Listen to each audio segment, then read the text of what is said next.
Bonjour et bienvenue à vous, chers amis passionnés d'intelligence artificielle. Votre hôte, Jean-François Sénéchal. Bienvenue à votre IA Café, votre enquête, notre enquête sur les enjeux éthiques et sociaux en recherche en intelligence artificielle. Donc, 1 à 2 fois par mois, on prend notre café et une actrice de la recherche en IA viens nous voir, c'est le concept. C'était notre concept d'où il y a café. Ça a changé depuis, mais c'est ce qu'on tente de faire. J'ai mon café, mon invité n'a même pas de café. Aujourd'hui, c'est vous dire la force du concept. Donc, vous vous apprêtez à prendre un café, sinon avoir une belle discussion avec une actrice de la recherche en intelligence artificielle. Elle est plutôt professeure en génie géomatique ici à l'Université Laval. Et elle a les deux mains dans le cambouis, dans les données. Elle utilise des sonars, des lidars. Donc ça va revenir ce mot-là. Là. Si vous ne savez pas c'est quoi, il faut le chercher un peu sur Google, là, des espèces de sonars, je dirais, là, si vous connaissez ça. Remplacer le son par des lasers, là, puis on est pas mal dans... Il aime mieux la lumière, je dirais, que le son, le lidar. Et donc, elle travaille aussi avec des données qui sont produites par ces outils. Pourquoi? Pour saisir, photographier, cartographier, donc numériquement, notre environnement. Cartographier le fond des mers, ça reviendra certainement, nos bâtiments, nos routes, nos villes. Sylvie Daniel est avec nous aujourd'hui. Bonjour Sylvie. Bonjour Jean-François. Merci d'avoir accepté notre invitation. Ça me fait un grand plaisir. Ben là, c'est ça, là. Ça fait plusieurs fois qu'on se croise à l'université. Je regardais ce que tu faisais. Je me disais, ben là, c'est sûr qu'il faut que je parle à Sylvie. C'est tellement trippant. Ces affaires. Donc, j'aimerais ça prendre le temps d'explorer ton champ d'application en intelligence artificielle. Parce que Sylvie, écoutez, même si on cible les enjeux éthiques et sociaux, je t'en parlais un peu dans notre avant-podcast, là, j'aime bien lorsqu'on a une experte avec nous, là, explorer les outils, donc plus techniques. Qu'est-ce que c'est les vrais outils en intelligence artificielle? Donc, on explore les enjeux techniques pour après ça, peut-être anticiper les enjeux éthiques et sociaux, parce que je te le disais aussi, là, les philosophes, puis les sociologues, les juristes, là, des fois, anticipent des problèmes qui n'existent pas ou qui n'existeront jamais. Puis pour l'intellect, c'est stimulant, là, mais pourquoi pas se questionner sur des vrais problèmes. Donc, commençons par ton parcours, Sylvie. Donc, on va retourner pas très loin. On va retourner à la maîtrise. Donc, lorsque je consulte le CV, je vois... Donc, tes premiers pas en intelligence artificielle, c'est en 94-95. Absolument, c'est pas nouveau. C'est pas si mal. Donc c'était à la toute fin du second hiver en intelligence artificielle. Donc, je regardais dans l'histoire de l'intelligence artificielle, là, c'est le second hiver. Donc, à quoi ça ressemble? Je suis curieux de voir à quoi ça ressemble l'IA à l'époque, la science, la technique. C'est quoi? T'es dans quel bain là, au moment où t'es là-dedans? Là? On est effectivement là sur des techniques qui remontent quand même à loin là. L'intelligence artificielle, on se rend compte que c'est pas si récent, mais on était plus dans des dynamiques d'essayer un petit peu de calquer le mode de raisonnement de l'humain. Donc on était beaucoup dans la logique, le raisonnement, essayer de dire un expert comment procède-t-il, et puis forcément moi j'étais déjà dans la donnée géospatiale à l'époque, c'était beaucoup soit de la donnée d'imagerie satellitaire, ou même dans ce que j'avais exploré, on était aussi dans l'imagerie médicale, donc un expert. On devait pas être dans des grosses banques de données, je veux dire l'imagerie médicale en 94. Absolument. C'était vraiment je dirais la grosse différence entre à l'époque et maintenant, c'était le volume de données. Donc on était un petit peu plus sur des cas d'usage, puis essayer de voir comment par analogie à ce que l'expert met en œuvre en termes d'outils, de connaissances, de mécanismes de raisonnement, on est capable à un algorithme informatique finalement de reproduire ces outils-là pour lui amener finalement un support, une aide à la décision. Donc dégrossir un petit peu du contenu dans l'image, cerner des informations pertinentes et lui présenter ça visuellement en disant selon ce que j'ai compris de l'image, voici comment je l'interpréterais, voici la décision que je prendrais, qu'est-ce que tu en penses? Et donc, c'était beaucoup des approches qu'on appelle des systèmes experts. On avait déjà mis des règles en place qui étaient calquées sur... certains systèmes experts, même encore aujourd'hui, qui sont appelés comme de l'intelligence artificielle. Absolument. Ça fait partie du vaste domaine de l'intelligence artificielle. Mais c'était vraiment ça, je dirais, l'approche qui était beaucoup mise en œuvre de retrouver et de formaliser la connaissance et les mécaniques de raisonnement que l'expert ou un utilisateur amené à interpréter une image mettrait en œuvre. Puis le financement, le buzz, j'imagine que si on parle d'hiver, là, c'est parce que le financement, il devait pas être en tout cas moins au rendez-vous qu'aujourd'hui. Absolument, absolument. Puis on voyait aussi un petit peu la limite de la mise en œuvre. Souvent, c'était, comme je dis, des cas d'études. Donc, on avait quelques cas associés à des contextes vraiment spécifiques. Et donc, on ajustait vraiment la solution à ce cas-là. Et puis, ça fonctionnait bien. Tant qu'on restait dans le moule du cadre applicatif, ça fonctionnait bien. Mais si on s'en dissocier un tout petit peu, si on amenait un petit peu des différences trop significatives, la méthode ne fonctionnait pas, puis on repartait dans une boucle de dire je redéfinis un petit peu mes règles, je retrouve un petit peu les connaissances pertinentes, et puis je réajuste ma méthode. Donc la capacité un petit peu qu'on appelle de généralisation maintenant là était quand même très limitée. Donc ça servait un but, ça pouvait aider, puis je pense que dans la dynamique par exemple de l'imagerie médicale, ça marchait bien parce que ça amenait un support à la décision. On appelait beaucoup les systèmes d'aide à la décision. Donc, on amenait une aide et puis l'opérateur humain restait dans la boucle, puis c'est quand même lui qui avait le dernier mot. Puis, autant dans l'imagerie médicale que ce que j'ai commencé à faire après avec de l'imagerie sous-marine, où là aussi, il faut aider les opérateurs à comprendre ces images-là qui sont très difficiles. La qualité des capteurs à l'époque n'était pas si bonne, donc on avait beaucoup de ce qu'on appelle du bruit dans l'image. Donc, parlons-en là, de voyage au fond des mers, là, Sylvie. Donc, pendant le doctorat, c'est ce vers quoi là, tu te diriges. Donc, un master, c'était en Bretagne, c'est ça ton master? Exactement. Puis PhD à l'Université de Rennes, en France. Donc, un doctorat en imagerie sous-marine. C'est quoi que tu faisais dans le fond des mers? C'est quoi ça ressemble? Mon doctorat était effectivement rattaché à l'Université de Rennes, mais j'étais plus physiquement à Brest et associé à l'arsenal militaire de Brest. Ah, voilà. Donc, c'est ça qui éclaire un petit peu plus. Donc, j'étais plus proche du bord de mer. Puis, pourquoi que les militaires veulent sonder le fond des mers? Tout simplement parce qu'au niveau de l'arsenal de Brest, c'était aussi là où les sous-marins français étaient postés, entre autres. Et donc, ce qui est très important pour le sous-marin, c'est d'être capable de sortir, de naviguer, puis de s'assurer que la route qu'il suit est sans danger. Et donc, on ne retrouve pas, par exemple, sur le fond de l'eau, ce qu'on appelle des objets manufacturés. Les objets, c'est quoi? C'est un terme déguisé pour parler de quoi, là? Pour parler très, très implicitement des mines sous-marines. Bon, voilà. Donc, faut le dire, là. Le mot est dit.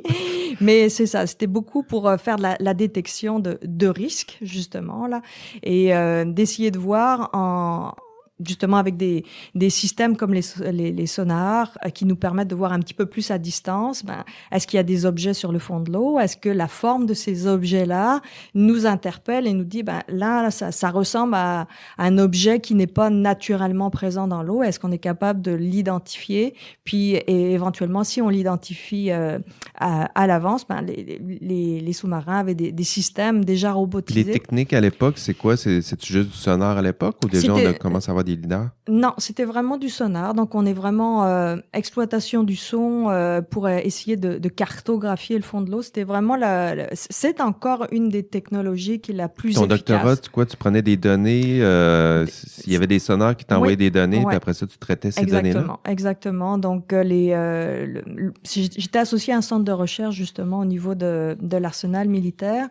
Et eux avaient déjà des moyens de captage pour aller chercher de la donnée. Ils avaient aussi des objets manufacturés sous la main. C'est drôle que tu te prennes encore ce langage-là.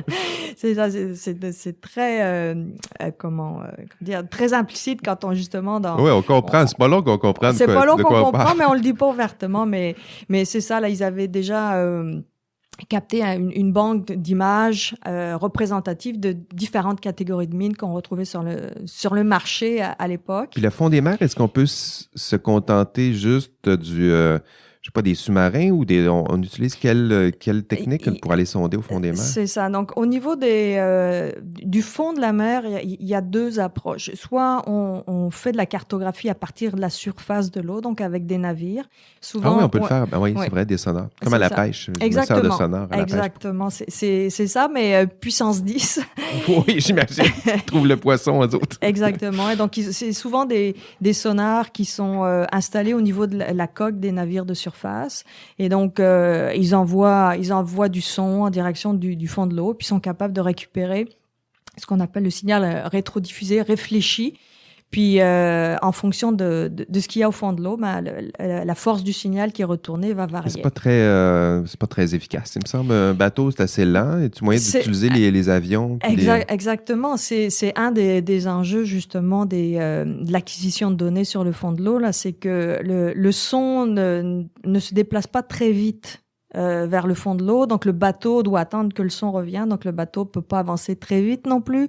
Donc, ça prend énormément de temps là d'aller cartographier les fonds marins. On aimerait ça avoir des solutions plus efficaces. Et donc, effectivement, avoir un avion qui vole beaucoup plus vite serait l'idéal. Puis c'est là où une nouvelle technologie là a été proposée, basée effectivement sur les lidars. On utilise le signal laser. Donc optique, la difficulté avec le signal optique et l'eau, c'est il se rend pas toujours au fond et c'est très la capacité justement de se rendre au fond est très limitée avec des eaux très claires, tropicales. On peut espérer effectivement aller rejoindre des profondeurs d'une vingtaine. Mais le fleuve à Québec, c'est ça passe absolument pas. Puis la difficulté du fleuve, c'est la transparence de l'eau, les sédiments en suspension. Oui, c'est vrai. Et un petit peu tout ce qu'on va retrouver aussi entre la surface de l'eau et le fond, les algues, etc. Donc, oui, c'est une belle roche dans le fond, ça doit rebondir assez bien. Exactement. Donc, les solutions optiques pour des plus grands fonds, là, ça devient inapplicable à cause de ces effets-là. Les satellites, si on monte encore plus haut, c'est possible? À nouveau, on va réserver le satellite à des eaux beaucoup plus claires, transparentes. Ça devient un outil qu'on considère vraiment maintenant là au niveau des zones côtières. Les zones côtières, ça peut être vraiment un outil tout à fait envisageable. Pour voir la frange entre... Exactement. Donc, on va voir... Entre la côte, c'est ça, entre la mer Exactement. Vraiment, tout ce qui est... Le niveau des eaux, j'imagine. Le niveau des eaux, la zone riveraine. Et puis, les zones peu profondes qui sont très difficiles à cartographier avec des systèmes sonars parce que il nous faut une embarcation, donc il faut un minimum d'eau. Puis c'est pas facile à déployer. Ah oui, c'est vrai. Donc toute la zone côtière peu profonde est toujours une zone compliquée, même maintenant à cartographier.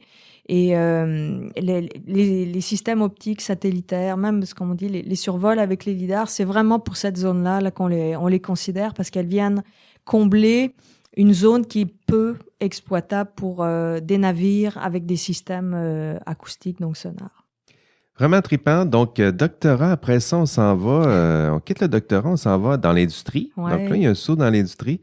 Donc, 3 ans en Californie. Pourquoi pas aller en Californie tant qu'à aller travailler pour une compagnie qui sonde les mers. Oui, c'est ça. Pourquoi une compagnie sonde les mers? Là? Est-ce que cherche des mines aussi? Qu'est-ce qu'on cherche là? Beaucoup d'enjeux là sur le côté justement cartographie du fond de l'eau. Une des industries à l'époque qui était très florissante, c'était l'industrie offshore, donc exploitation pétrolière. Ah oui, ok, là je comprends. Là.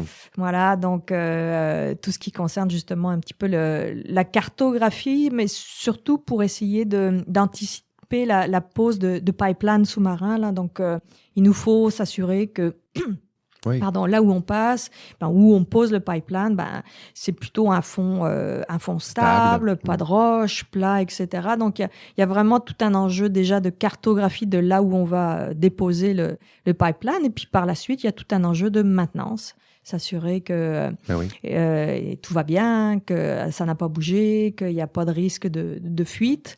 Puis un autre des domaines qui est très fort aussi, c'est toute la pose de câbles. Aussi sous-marin. Donc, toute la communication Internet sous-marine, on en parle, là, des enjeux là, de transfert de la donnée de ces câbles sous-marins. Couper le câble, ça prend un autre sens. C'est ça, exactement. Mais on voit qu'il y a énormément d'enjeux mondiaux associés à la disponibilité d'Internet. Et cette disponibilité d'Internet, elle passe forcément par la pose de câbles sous-marins. Donc, là aussi, câbles sous-marins, toujours pareil, cartographie des fonds, pose de câbles, intervention. Donc, il y a tout ce marché-là qui était associé justement à l'entreprise pour laquelle je travaillais. Ça reste il restait aussi toute une dimension de défense. Donc, malgré tout, oui, c'est ça. Donc, c'est des entreprises privées qui sont les principaux constructeurs de sonars et de sondares qui alimentent aussi les principales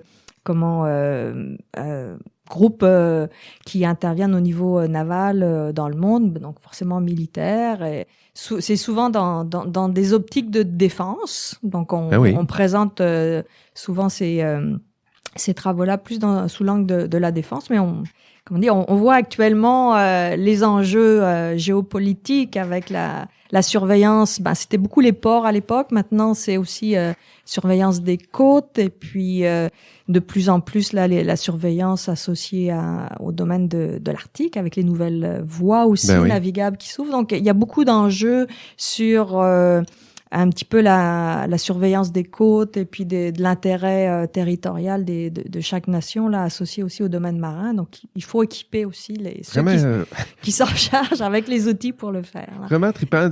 Quand on parle d'intelligence artificielle, tu vois, là, c'est jamais le genre de thème qu'on nous dit, l'intelligence artificielle pour sonder le fond des mers, cartographier le fond des mers. Content déjà d'en avoir parlé un peu avec toi. Là. Déjà, ça fait un autre... Mon esprit s'est enrichi de ça. Là. Ça peut aussi servir à ça. Puis je regarde ton CV après, retour vers le milieu académique. Donc, 3 ans dans une compagnie pour sonder encore le fond des mers, puis retour dans le milieu académique. Pourquoi on lâche les sous-marins puis on revient dans les universités? Plus pour, je dirais, l'enjeu scientifique aussi. Là, l'entreprise privée, c'est très intéressant. C'est une autre dynamique que le milieu académique, forcément. Mm-hmm. Ça met comme je dis, l'ancrage un petit peu plus sur des applications pratico-pratiques. Donc ça, c'est intéressant aussi. Comme tu le disais, au niveau académique, des fois, là, on s'intéresse à des choses que finalement ne répondent pas réellement à des besoins. Donc c'était intéressant. Pas juste en philo. Là. Non, pas juste en philo. Et mais par contre, c'est ça, à un moment donné, le défi scientifique est peut-être un petit peu moins présent. On est un petit peu plus ancré sur les contrats, là, satisfaire le client. Et puis le client, c'est normal, a des besoins, mais les besoins sont des fois des choses très, comme je dis, terre à terre. Donc on est un petit peu plus à produire des solutions sans réellement enjeu scientifique. Donc au niveau de la stimulation intellectuelle, là, c'était un petit peu moins présent au fil des ans, et donc c'est ça qui m'a ramené plus vers le domaine académique. Donc retour dans le milieu académique pour un défi intellectuel, mais aussi on quitte un peu les fonds marins pour aller dans la ville, le milieu urbain, le tissu urbain. Pourquoi ce changement-là? Qu'est-ce qui se passe? Je dirais, c'est l'opportunité aussi qui m'a été proposée là de revenir vers le milieu académique. Il y a pas non plus, c'est pas un grand écart, puisque je partais de la cartographie des fonds marins, mais pour revenir plus vers la cartographie, je dirais de manière générique là, de rejoindre le département des sciences géographiques géomatique ici à l'Université Laval, il y avait quand même plusieurs dimensions de cartographie qui étaient interpellées. Puis je revenais un tout petit peu plus vers le domaine de l'imagerie que j'avais justement touché au travers de mon master. Donc, le master m'avait amené à manipuler, m'intéresser à différents types d'imagerie. Le doctorat m'a fait me concentrer un petit peu plus sur l'aspect sous-marin. Également avec l'expérience en entreprise privée, mais revenir dans le milieu académique, c'était revenir aussi un petit peu plus vers la cartographie au sens large, plutôt qu'avec une niche particulière qui était associée au domaine sous-marin. Donc ça aussi, c'était intéressant de s'élargir aussi les champs des perspectives. Puis quand tu arrives ici, ben là, comme académique, il faut se trouver du financement. Les bailleurs de fonds, eux autres, pourquoi? Je suis toujours intéressé de ça. Comment on vend la pertinence de... quand on arrive pour aller chercher de l'argent, il faut essayer de dire, ben, ça se peut que ça serve à rien, c'est de la recherche, mais ça se peut que ça serve à quelque chose. Donc, comment on leur explique ça, la pertinence, comment on essaye de vendre aux bailleurs de fonds la pertinence d'utiliser justement ces lidars-là, cette image 3D pour cartographier les villes? C'est quoi le pitch de vente? On leur dit quoi, là? Le pitch de vente est beaucoup axé sur l'applicatif, là. C'est pour nous, le domaine du géospatial, on est très transversal au niveau des applications. On touche beaucoup de domaines. Et donc, au niveau des villes, disposer justement de représentations qui pour nous, sont souvent réalistes, assez conformes à la réalité, précises, sur lesquelles ils peuvent s'appuyer pour prendre des décisions éclairées. C'est souvent ça l'angle selon lequel on leur propose. Et puis, il y a beaucoup d'enjeux associés à la ville, que ce soit en termes d'aménagement. Là, je vais te donner un exemple très pertinent et ancré dans la ville de Québec. Mais définir un tracé de tramway, il nous faut avoir une idée de c'est quoi les enjeux, où sont les habitations, où sont les voies de transport principales, où sont les zones de végétation, les parcs, etc. Donc, avoir la capacité d'avoir une vision juste, précise, conforme à la réalité de la ville, puis être capable, au travers de cette représentation-là, de disposer d'une représentation numérique qui va nous permettre de simuler différents scénarios d'aménagement. Ça, c'est extrêmement important pour les bailleurs de fonds, parce que ça veut dire qu'on s'assure à l'avance que ce qu'on va proposer tient la route. Ça permet de produire des modèles vraiment très réalistes, très précis, très rigoureux. Puis comment ça fonctionne? Comment on peut aller saisir? C'est quoi? C'est avec des lidars? Là? Est-ce qu'on peut se servir d'avions, de drones avec des lidars? Puis là, on passe au-dessus du parcours du tramway, puis on essaie de voir c'est quoi qui se passe, c'est quoi la géographie, avoir le plus de données possible. Exactement. Et puis, ces fameux systèmes LIDAR là, dont on parle, là, qui fonctionnent avec un faisceau laser, c'est comme un pointeur laser, là, mais sur stéroïdes, là. Donc, on envoie des faisceaux laser vraiment à une très, très grande vitesse. Puis, le point d'impact du faisceau, nous donne la capacité d'avoir une coordonnée 3D associée. Donc, ça nous permet de numériser en 3D totalement l'environnement. Puis ce système LIDAR-là, on peut le mettre soit sur une voiture, soit sur un drone, soit sur un avion. La force du signal va être ajustée, mais on va avoir soit la numérisation depuis la rue, ou soit la numérisation depuis les airs en fonction de la plateforme. Puis toutes ces plateformes-là, forcément, viennent avec un système de positionnement, là, ce qu'on a un petit peu que dans nos voitures, là, des systèmes GPS. Donc, ce qui fait qu'on est toujours capable, pour chaque point d'impact, d'avoir un positionnement réellement géoréférencé et puis précis, parce que la donnée, là, on va la traiter, on va la post-traiter, là, pour aller chercher la plus grande précision possible. Donc, le LIDAR nous donne des millions de points. Donc là, au niveau intelligence artificielle, on est gâté. Et puis, les systèmes GPS de positionnement, là, nous donnent une référence spatiale, ce qui fait que on reproduit, on sait exactement où ces points-là, sont localisés de manière conforme à la réalité. Puis après ça, à partir de ces données-là, on peut recréer un plan de la ville. Exactement. Mais une espèce, je pense que c'était l'expression jumeau numérique, c'est ce que ça veut dire, une espèce de ville numérisée, très précise. On sait exactement où sont les choses, les arbres, les bâtiments. Absolument, c'est ça. Puis l'enjeu pour nous, là, si on se raccroche un petit peu à ce qu'on fait en intelligence artificielle, là, c'est de donner du sens à tous ces points-là, parce que on capte énormément de données, on capte des points, mais le point tout seul, là, n'a aucun sens. Lui, tout ce qu'il a comme information, c'est sa coordonnée géographique. Mais de dire qu'il représente, il est associé à un bâtiment ou il est associé à un arbre ou à la rue, ce sens-là ne lui est pas donné. Donc, il faut aller donner du sens aux points, leur donner ce qu'on appelle une classe. Là, ce groupe de points-là représente un bâtiment. Et à partir de cette classification-là, on va pouvoir mettre en œuvre aussi de nouvelles solutions pour modéliser en 3D. Donc, on sait qu'un groupe de points appartient au bâtiment.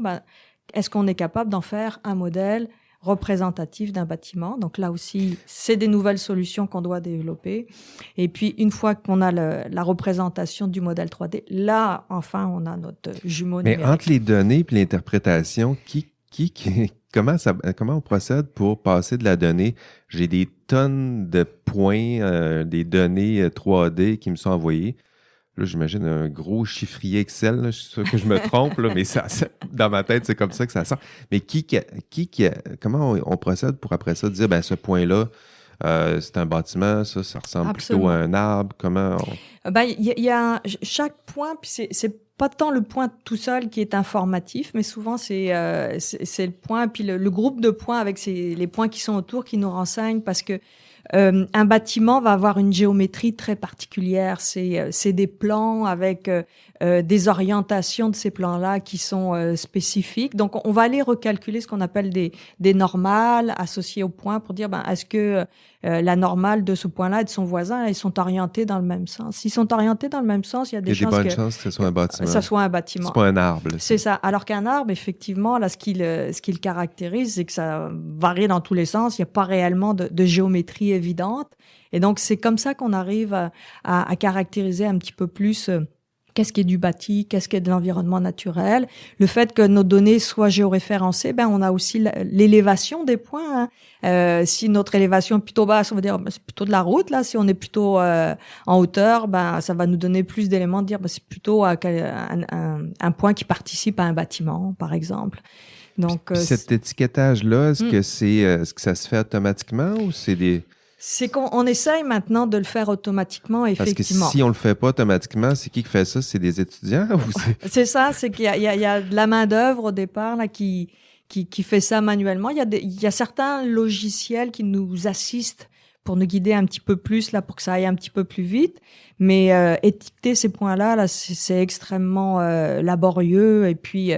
justement, là, c'est absolument pas stimulant. Ça prend énormément de temps. Étiqueter une photo, c'est beaucoup plus facile parce que visuellement, là, ça nous parle. Les points, là, c'est compliqué parce que on les regarde de loin, on voit bien la forme et on dit on va se rapprocher, on va zoomer un petit peu là. Et puis comme c'est des points, pouf, tout s'écarte et toute la forme qui était évidente, le fait de zoomer dans notre nuage de points, là, on perd tout le sens de parce que pour celui qui étiquette, il voit juste des nuages de points, puis s'il zoome trop, là, il est comme dans la matière, là, il est perdu, il perd la perspective. Exactement. Donc l'effort d'étiquetage des nuages de points là est vraiment beaucoup plus complexe que de demander à des moins experts là sur de la photo. Donc il y a un gros enjeu sur cet étiquetage là.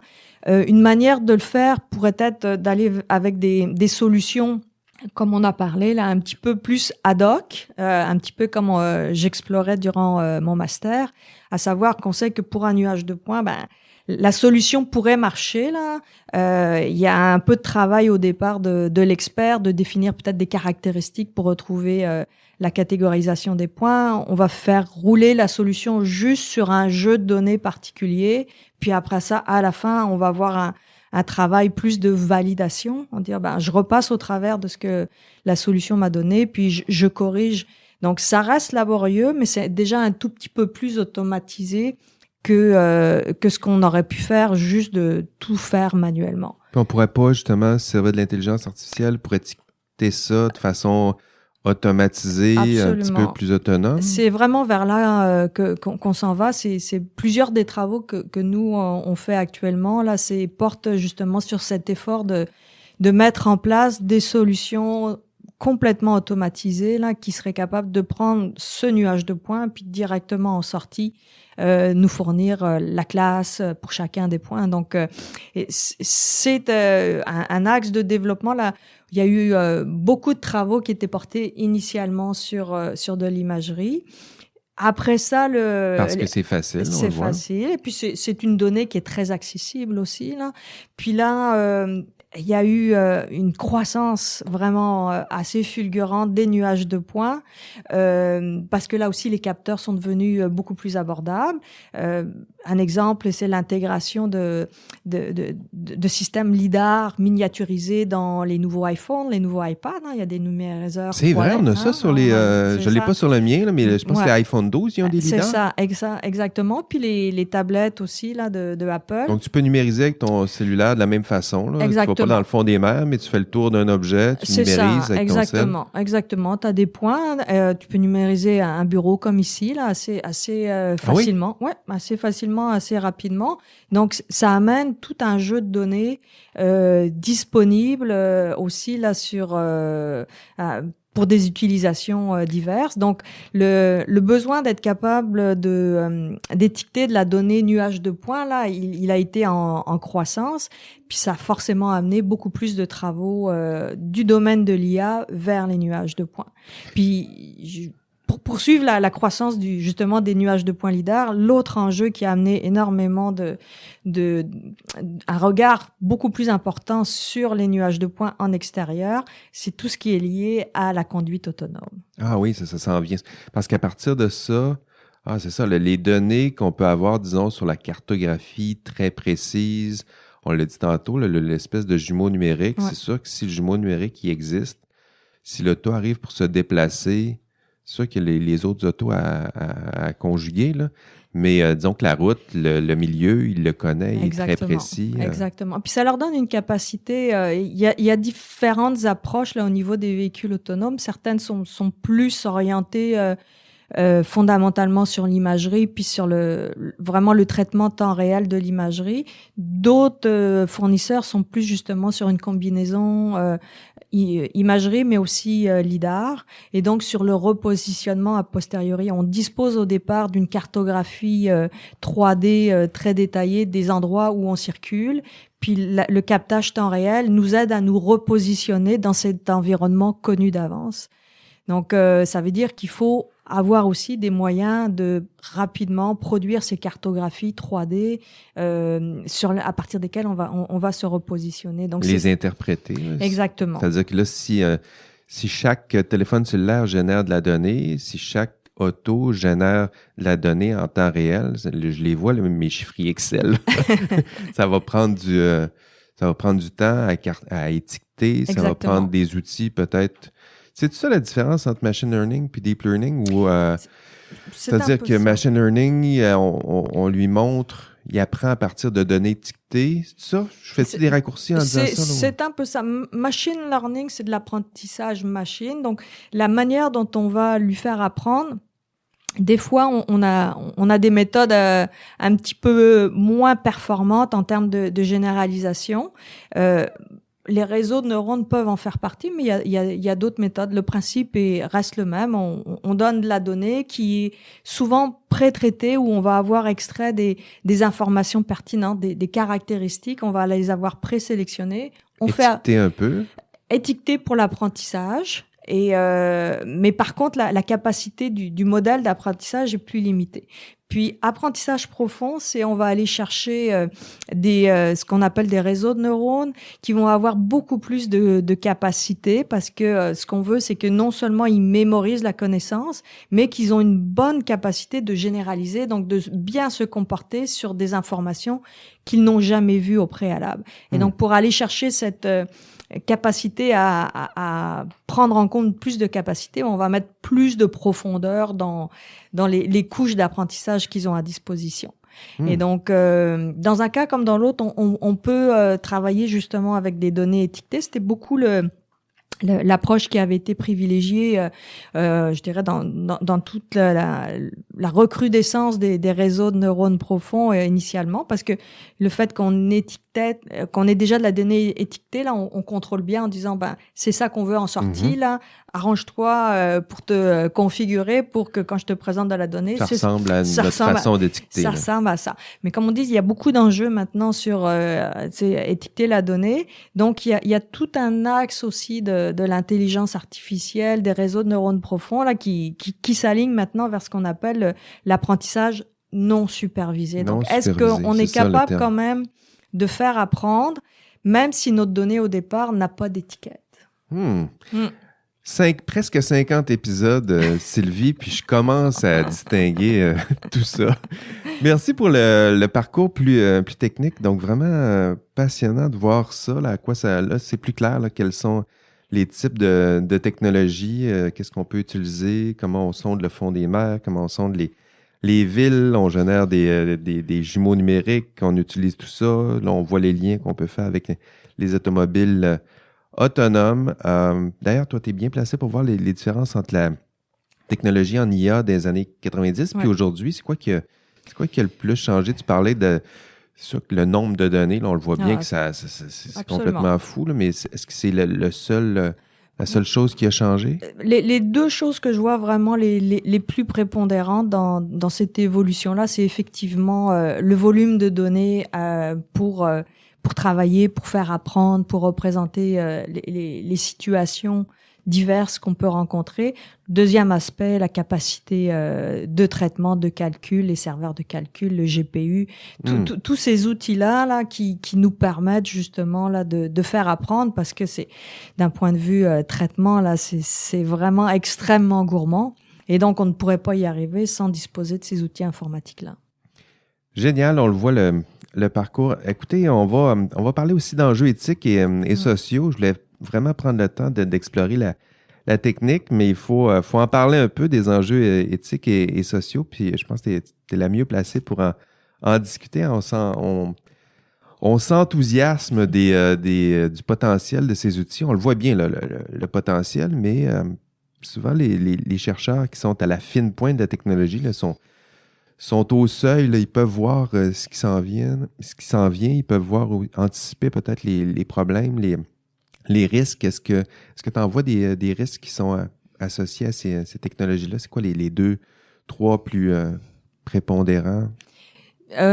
Du point de vue des véhicules sans chauffeur, parce qu'on est beaucoup impliqué dans ce domaine-là, je vois deux enjeux, moi, en lien avec ce sur quoi on travaille. Il y a un enjeu de responsabilité. À partir du moment où il y a un accident qui arrive, là, qui est imputable, parce que nous, on produit des algorithmes de reconnaissance, de cartographie. Donc, est-ce qu'il y a des enjeux éthiques pour nous en termes de responsabilité qui vont être associés à ces véhicules sans chauffeur?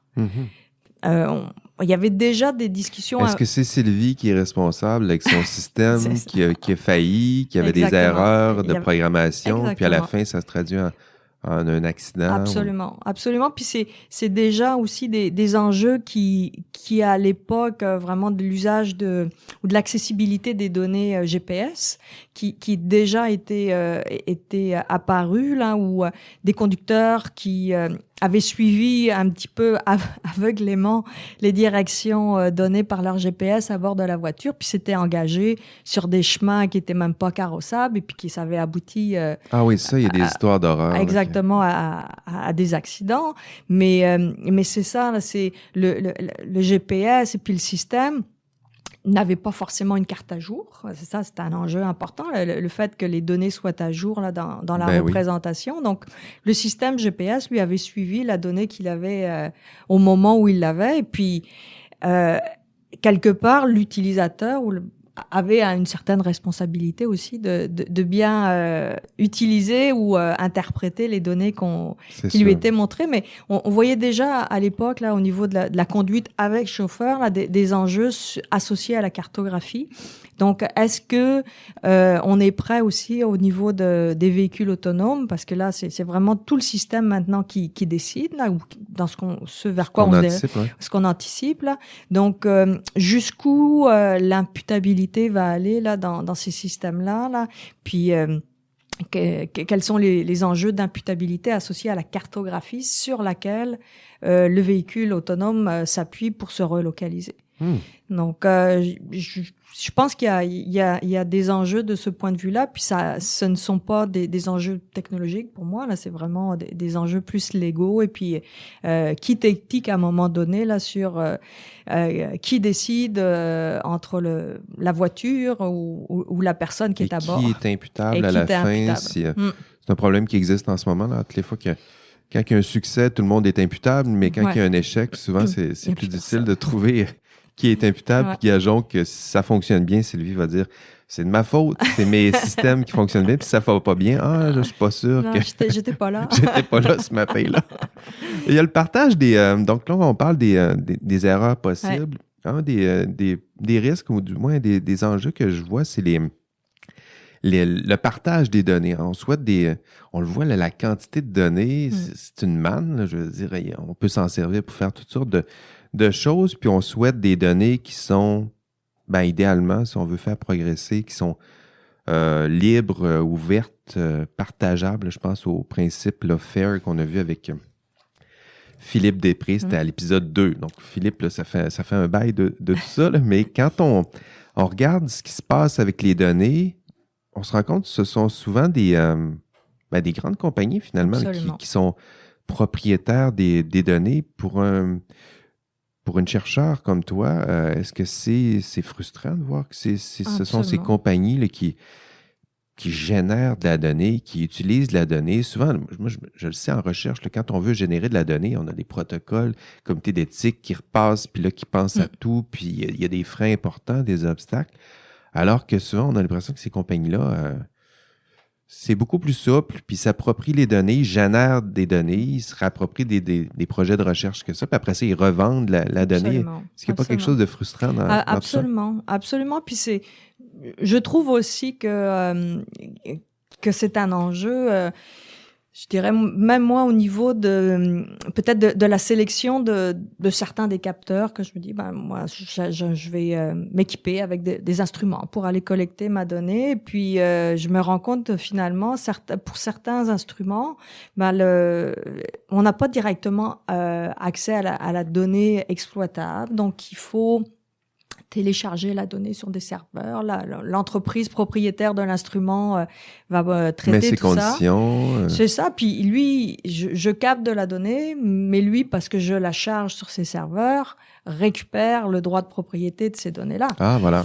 Donc, je trouve ça, c'est sûr que je trouve que c'est quelque chose un peu frustrant, parce que on est beaucoup, nous, en tout cas au milieu académique quand même, vers l'ouverture des données et le partage des données. Donc, on essaye le plus possible de rendre disponibles ces données-là. Or, si déjà au niveau du captage, on a des limitations sur notre capacité de partage, ça devient très limitatif.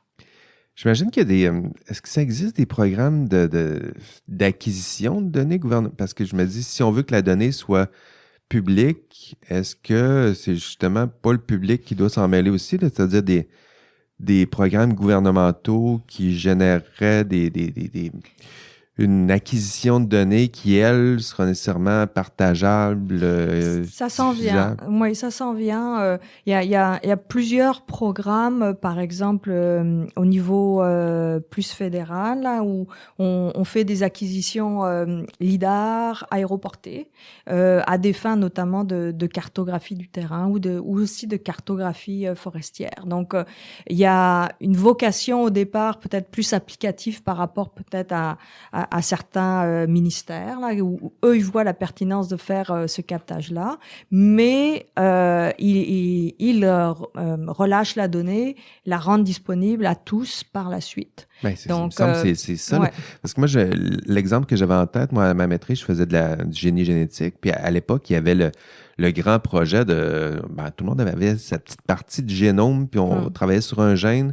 Puis il y a eu des projets, à un moment donné, c'est devenu des projets publics en disant, ben écoutons, là, le génome, là, on va le cartographier au complet, puis on va le savoir. Il n'y a pas quelque chose d'équivalent ou de pertinence équivalente j'imagine des programmes où on dit, ben vous savez quoi, les villes du Québec, on va les cartographier, puis on va se faire un chantier où on va la générer, la donnée, puis ça va être de la donnée publique, puis après ça, là, chez nous... C'est au cas par cas.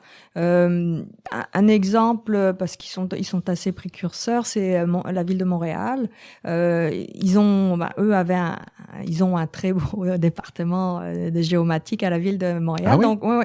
Donc ils ont été toujours très actifs à collecter de la donnée, mais aussi à rendre public une partie de ces données-là.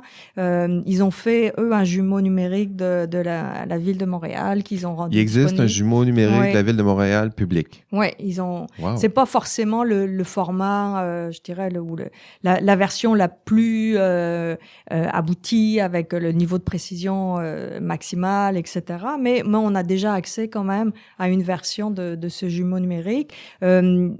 Nous, ici à l'Université Laval, on a le centre Géostat, qui est comme le dépositaire un petit peu de la donnée géospatiale, qui est associé à la bibliothèque. Et puis, le centre Géostat a des accords avec plusieurs ministères et la Ville de Québec. Donc, en tant que chercheurs, les étudiants aussi peuvent accéder à tout un volume de données qui sont partagés. Il y a des accords à des fins d'enseignement et de recherche là pour accéder à ces données-là. Donc petit à petit là, on commence à mettre en place des mécanismes pour que les chercheurs, les scientifiques, les étudiants puissent bénéficier de toute cette donnée acquise, que ce soit par les villes ou certains ministères. Mais comme je dis, ça vient souvent au cas par cas, mais ça commence à devenir quand même très intéressant vu le volume de données accessible pour nous là.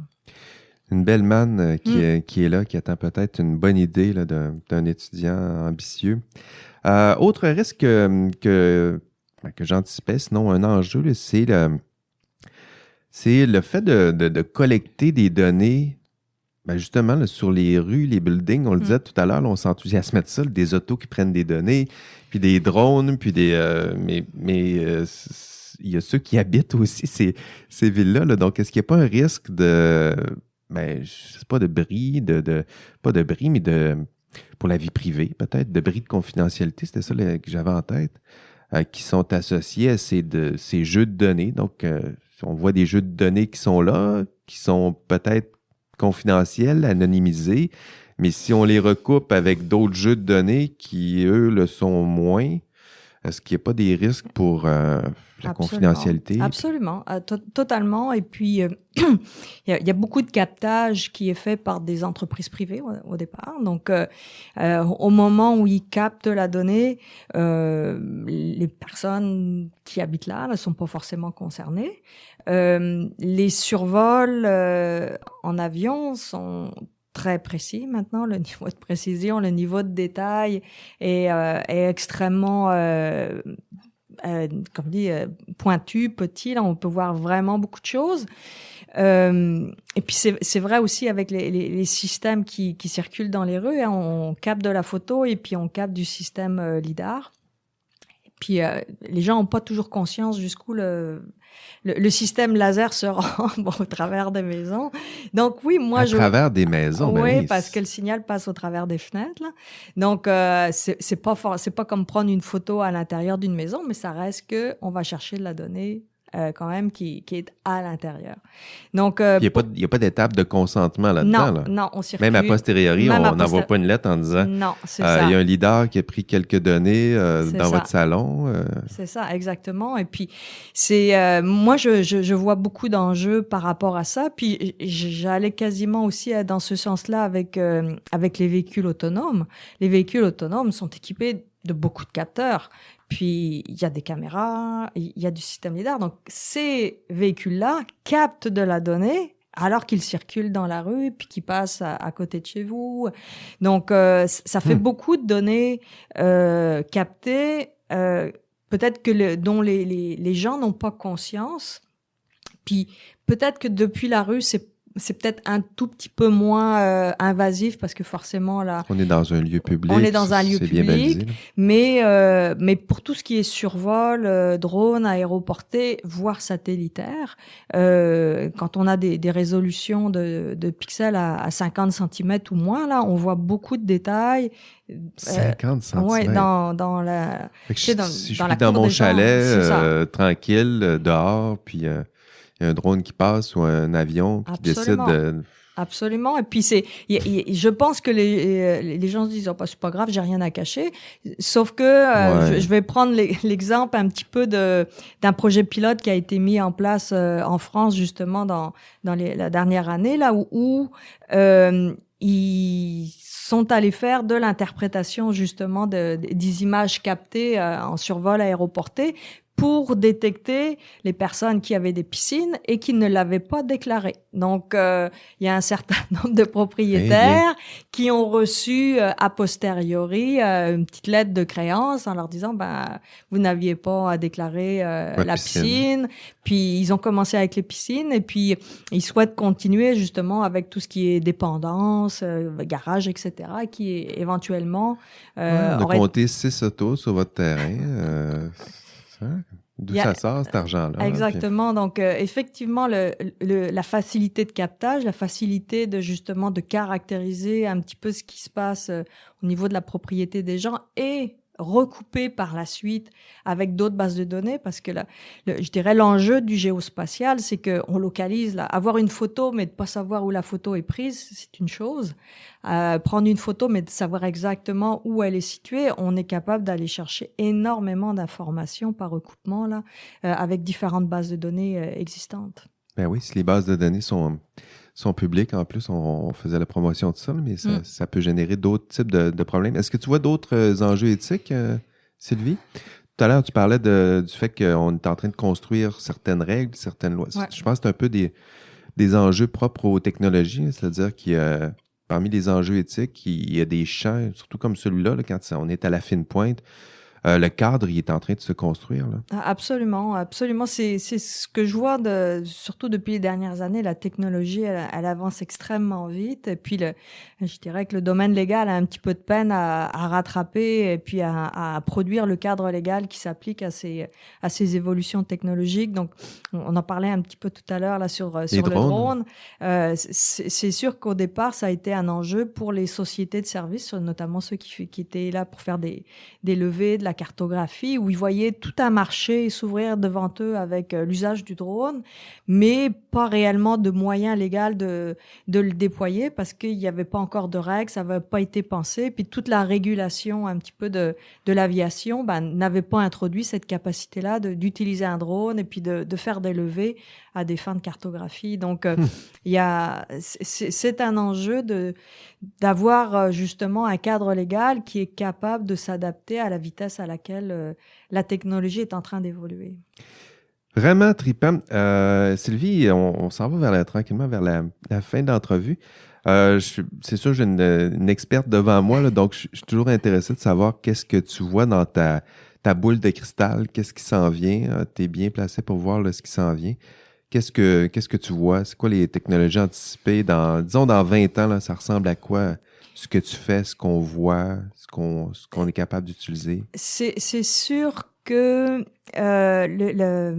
l'aspect jumeau numérique là, de création de modèles virtuels à l'identique, ça c'est quelque chose que je vois beaucoup se développer avec beaucoup plus de capacité. Pour l'instant, on a plusieurs modèles c'est ce qu'on appelle statiques, hein, c'est comme une photo, un modèle 3D à un moment donné, sauf que les environnements ils sont dynamiques, ils évoluent dans le temps, donc d'amener de la capacité à avoir ces jumeaux numériques là qui évoluer, changer. Qui évoluent, qui changent et qui sont capables aussi d'introduire de la donnée dynamique, des flux de véhicules qui se déplacent dans oui, qui prennent de la donnée en temps réel, exactement, qui s'ajustent et qui nous montrent un petit peu ce qui se passe, comme le flux de trafic, etc. Donc, je pense que il y a beaucoup d'enjeux un petit peu dans cette évolution-là. Puis la connexion de cette représentation 3D-là avec des nouveaux outils de visualisation. Donc, tout le développement un petit peu interpréter en temps réel aussi, donner quelque chose de visuel. Visuel, et puis d'être capable aussi d'intégrer des mécanismes de visualisation et puis même de collaboration à distance sur la base de ces représentations un petit peu virtuelles. Puis là, je fais le pont avec Meta, le Metaverse. La vision au départ de Facebook, c'était vraiment d'aller tout numériser, tous les environnements 3D pour être capable de déployer finalement son métaverse à l'échelle mondiale, puis de proposer des visualisations avec des hologrammes, par exemple, qui s'appuient sur la disponibilité de cette représentation 3D-là. Donc, tout l'enjeu de la numérisation 3D du monde, puis de le reconstruire à l'identique et de déployer des outils virtuels ou ce qu'on appelle la réalité augmentée ou mixte là pour améliorer notre compréhension de cet environnement-là ou collaborer ou communiquer. Il y a vraiment tout un axe de développement associé à ça. Puis réalité mixte, ça veut dire que dans 20 ans, ça se pourrait. Je me promène dans la ville de Montréal, j'ai mes lunettes, puis je vois des pubs, de l'information directement qui s'appuie sur tel building, qui m'indique mon chemin comme je vois sur mon Google Maps, sur mon cell, mais à travers mes lunettes. Absolument. Je dirais que c'est vraiment vers ça où ça fait un moment qu'on y pense là, mais la technologie surtout liée à justement au mécanisme de visualisation, au casque, aux lunettes, là, c'était pas encore suffisamment au point, suffisamment confortable aussi là, mais de plus en plus on l'envisage, il y a des solutions qui sont proposées, la 6G aussi, 5G, 6G, on va par là, de capacité de transmettre des gros volumes de données comme ça en temps réel, en mobilité, c'est un petit peu aussi ça l'enjeu là de pousser cette donnée-là, mais dans des environnements virtuels ou des environnements dont on connaît justement la configuration pour déployer de manière réaliste de l'information virtuelle. Wow! Quel beau voyage, Sylvie. Voyage au fond des mers, déambulation dans la ville de Montréal, Québec. Donc, l'intelligence artificielle est partout autour de nous. Puis, c'est pas un avertissement, c'est pas une métaphore non plus, là, c'est ce qui se passe. Donc, on numérise nos routes, nos villes, nos mers, nos fleuves.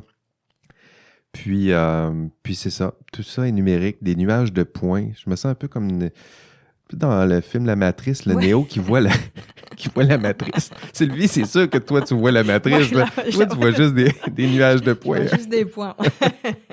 Es-tu l'élu, Sylvie Daniel? Donc, non, je pense pas. Non, pas encore. Ça viendra. Donc, merci d'être passé à notre micro, Sylvie. Vraiment un plaisir de passer cette heure en ta compagnie. Partager. C'est toujours un plaisir de partager aussi ce que je fais là. C'est un domaine qui est extrêmement stimulant, ça avance très vite et puis on a vraiment énormément de choses à faire et puis de choses concrètes. On est très ancré dans l'appliquer. Ouais, qui aurait cru que c'est ça qui se cachait à la faculté des sciences géomatiques, sciences géomatiques. Moi, je pensais que c'était juste des arpenteurs géomètres qui traînaient dans ce coin-là. Puis, il y a ça aussi qui se fait en géomatique. C'est ça. Nous, on est plus associés au domaine du génie géomatique, associés plus aux technologies, à la conception. Eh bien, un petit peu toutes ces nouvelles avenues liées à l'informatique, là, c'est ça qui nous caractérise. Et comme dit, c'est un domaine en plein essor, là. Vraiment. On a réellement beaucoup de perspectives, aussi bien pour des jeunes qui souhaitent s'engager sur cette voie-là. Il y a énormément à faire et puis il y a énormément de déclinaisons en termes d'application ou de profession. Partout, on voit le potentiel de tout ça. Mais merci encore, Sylvie. Ça me fait plaisir. Et à vous, chers auditeurs, auditrices, merci d'avoir écouté cet épisode d'IA Café. J'espère que vous avez aimé cette exploration plus concrète de la technologie, donc en géomatique, en intelligence artificielle. Votre hôte, Jean-François Sénéchal. On se revoit au prochain épisode. Et d'ici là, on rêve peut-être de moutons électriques. Allez, bye bye.